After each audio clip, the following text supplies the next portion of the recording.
The West Georgia Honor Flight took their second trip to Washington, D.C. recently, bringing with them 96 World War II veterans and giving them the opportunity to see the memorial built in their honor. The Honor Flight is a one-day trip that takes veterans from the Columbus Airport to Washington, D.C., where they can see the World War II memorial. It's just heartwarming, and I've never seen this memorial before. Most impressed with everything that I see here. And unfortunately, I lost a brother during World War II.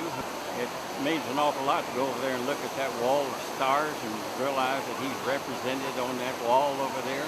So often today we tend to live for ourselves and our family and our immediate surroundings. And what these people did was for something that was so much larger than they were. And the idea of democracy and freedom and country and promoting this kind of opportunity throughout the world. And it's a great reminder of what we enjoy every day.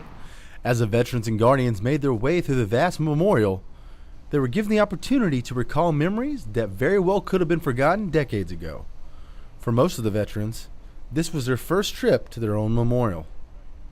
Next stop was to the Korean Memorial and the Vietnam Memorial. The vets made their way to the reflective walls and were able to search for the names of old friends. Then, the bus made a short trip to Virginia, where they visited the Iwo Jima Memorial, were greeted by Marines, and given a nice thank you. Finally, over to the Tomb of the Unknown Soldier, where the vets got to see a special presentation of the changing of the guard. It just brings back so many memories, some of which I'd almost forgotten, and just kind of renewed my experiences. It was really a wonderful time. With the day of reflection complete, it was time for the trip back home. While in flight, vets got a blast from the past when the Honor Flight directors announced mail call. The vets received letters from thanks from commanders of their past companies and elementary school students as well.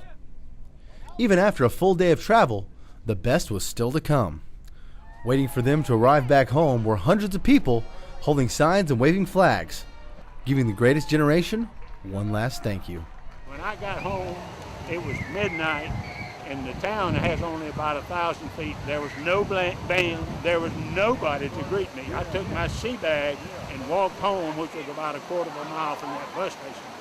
So I think today is going to be the first time that I have really ever been welcomed back home officially, and it makes me feel so good. Matt Gallup, Fort Benning TV.